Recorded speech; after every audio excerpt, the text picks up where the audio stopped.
Hi guys, welcome to another Watchlist video, and what a week, what a week. I have seen 8 films this week, 2 of which I've awarded 5 stars, and one of them is, I believe, a masterpiece, but we'll discuss that later.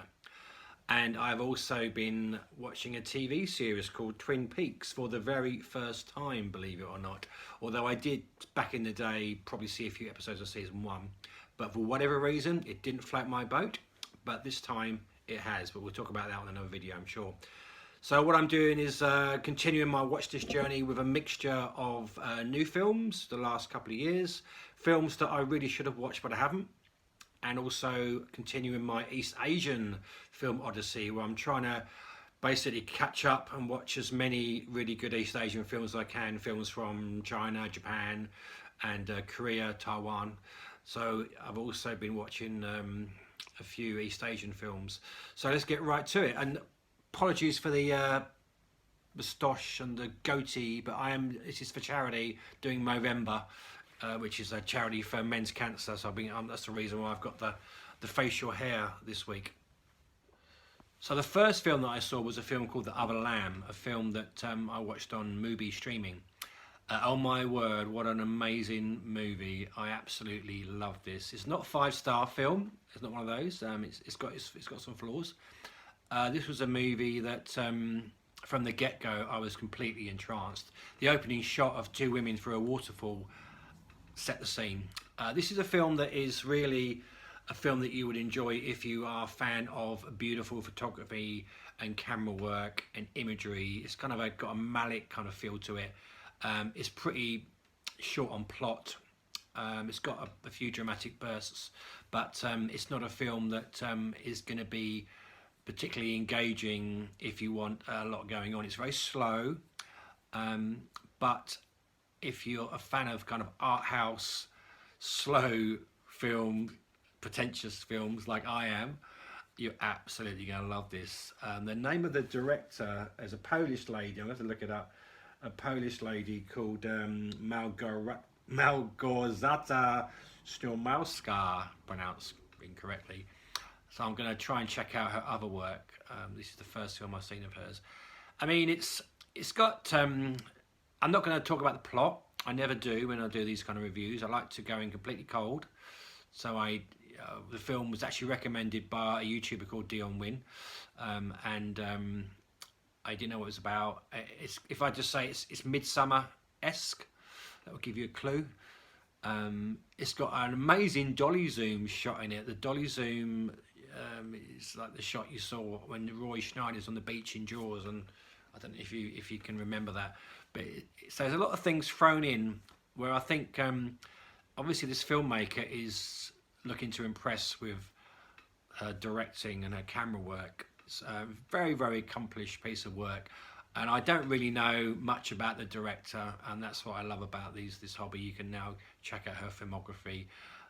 It's got Raffi Cassidy in it as well, who's in a film which I love called Vox Lux with Natalie Portman. I would thoroughly recommend this film, but as long as you know what you're getting into. But yeah, that's The Other Lam. Great stuff. I then watched Doctor Strangelove, or How I Stopped Worrying About the Bomb. I had never seen this before. I enjoyed it. It was fun. It's clever. I'm not going to say too much about it. I probably should have got more out of it than I did. I got the Criterion Blu-ray, so I'll check out the extras. But I'm glad I watched it for sure. I mean, it is a good movie. And then I watched a film called Miss Juneteenth. I watched this because I try to find films that my wife can enjoy. Normal films, I would call them, films that are not going to be too art house, too crazy, too extreme.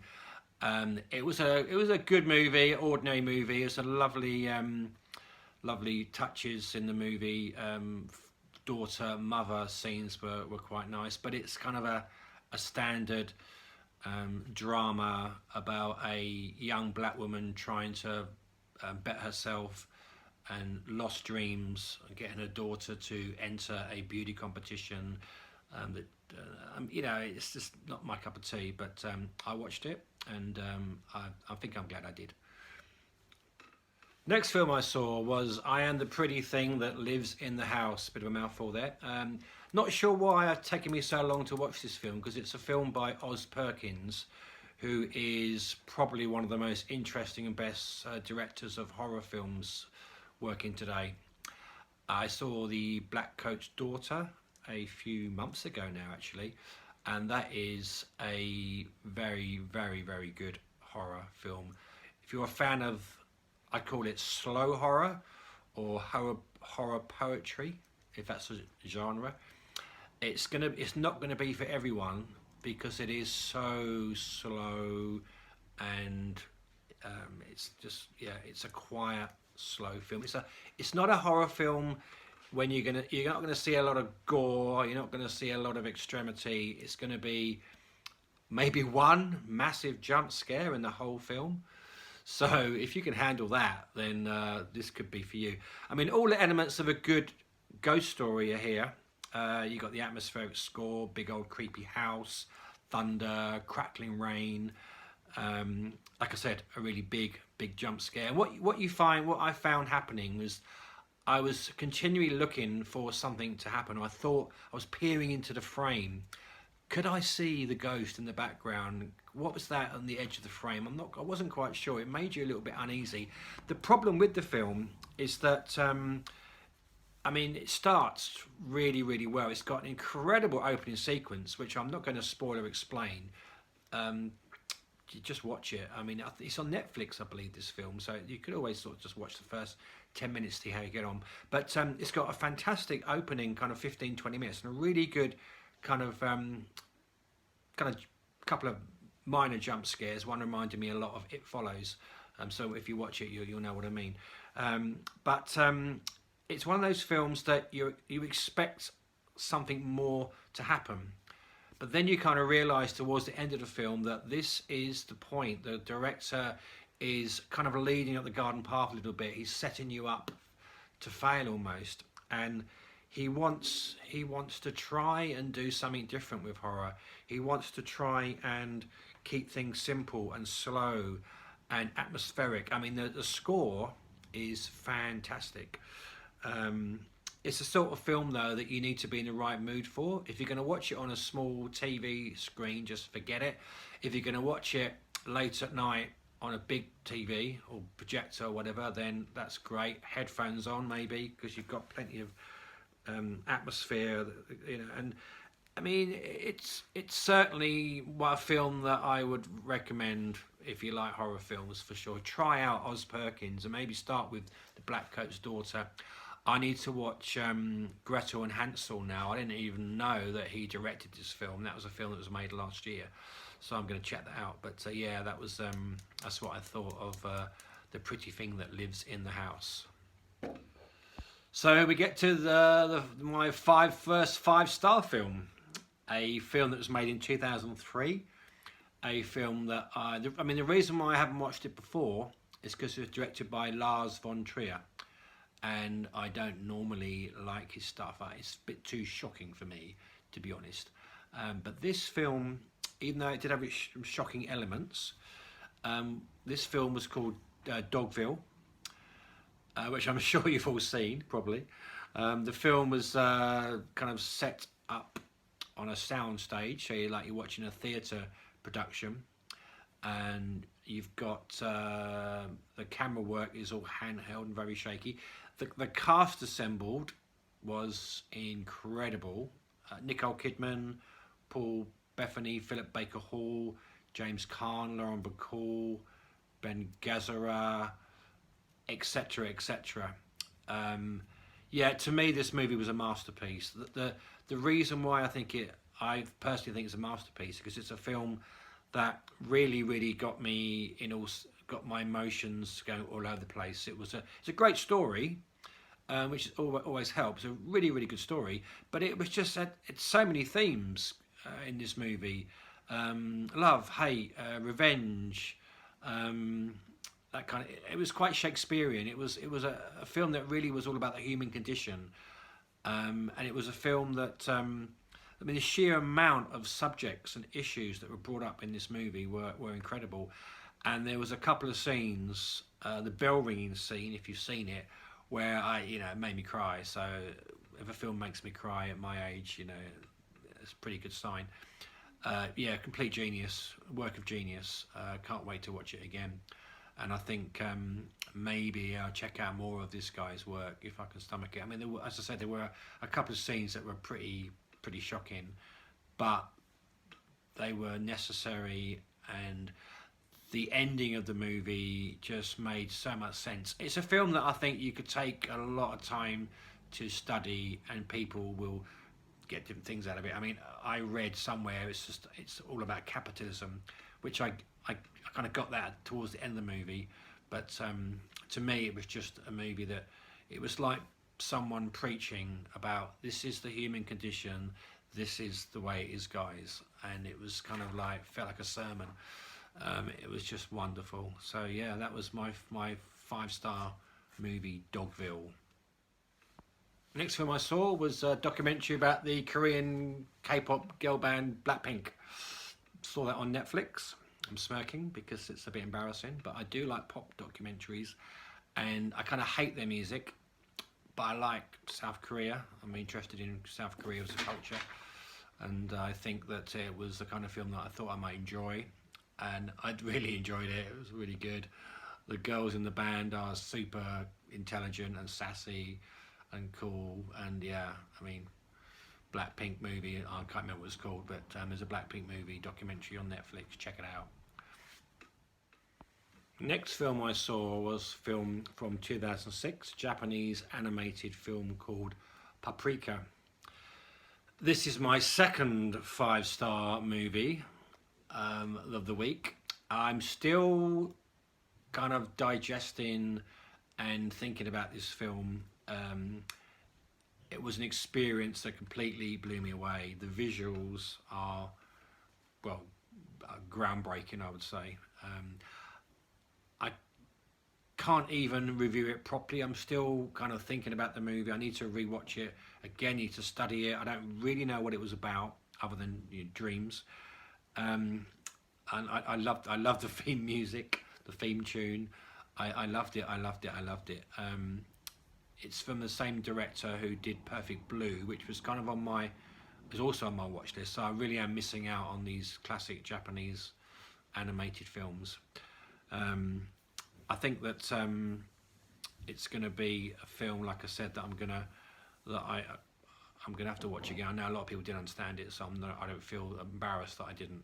But yeah, I mean, you haven't seen Paprika, then well, I'd be very surprised. But yeah, absolutely wonderful film. But as you can tell, I can't really review it right now because I saw it a couple of days ago, and it's just I'm still kind of like, what was that? Yeah, but it was a masterpiece, I think. Instant 5-star film, definitely. Yeah, wow. Then I saw Driveways, Brian Dennehy's last film from 2019. I watched this again. I'm trying to find films that I can watch with my wife that are going to be kind of good dramas. It did get some good reviews. It was very, very slight. It was a sweet-natured, charming film. It was a film about loss and loneliness. It had a beautiful piano score. It was kind of a study of the mundane aspects of life, I think, and the eventuality of life, the fact that life goes quickly and that we're all going to die, and life goes on. It's that kind of movie. There were some really good moments. It's not gonna blow anyone away at all, but it's certainly a film that if you want a relatively engaging drama, it's currently on Sky Cinema. Actually, that's the other reason why we watched it, because it would come up on Sky Cinema. But you can't go far wrong. But like I say, if you want to watch a normal kind of ordinary decent drama, then I think Driveways would be a reasonably good choice for you. Okay, so pickups this week. I'm actually resubscribed to Cinema Paradiso and picked up these two bad boys, Peppermint Candy and The Chaser. Some Korean films that I want to watch, Korean thrillers. And Unfortunately, on DVD. I thought it might be Blu-ray, but they're DVD. I think Blu-rays are almost impossible to get hold of for these films. But I know that Peppermint Candy on DVD is very difficult as well. So I'm looking forward to watching them as part of my Cinema Paradiso films that sent out. I also got another, I think it's Korean, I believe, Bedeviled, which is a Korean horror film. Probably be really nasty, but it's a film that's got good reviews, and I think I'm gonna have to give that a look. And I also picked up a film called The Third Wife, which I know nothing about, and if I'm honest, it was like £6. It's got a booklet, it's got good reviews. I'll try it out. I think it might be a Vietnamese actually. If anyone's seen it, stick it in the comments, let me know. But yeah, The Third Wife. I also got the Criterion UK edition of Certain Women, because I am going to go on a Kelly Reinhardt filmography odyssey after watching First Cow. I think Meek's cut off, I don't think I can get that streaming, but this I thought would be good to get with the Criterion Blu-ray. Looking forward to that. And the pièce de résistance of this week's pickups is a film called Innocent Witness, which is a plain archive release. I don't know much about the movie. I believe it's Korean. But what's super cool is that you get the usual wonderful plain archive envelope with the art cards inside, and you also get a little booklet.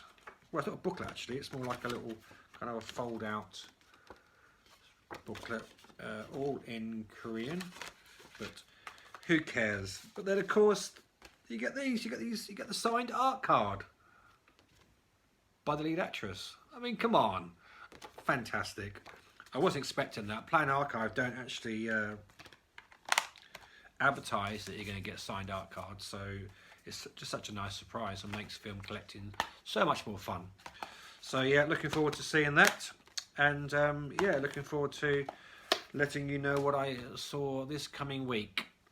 Hope you enjoyed it. I did enjoy it, and I will see you again all very soon. Thank you very much for watching. Goodbye.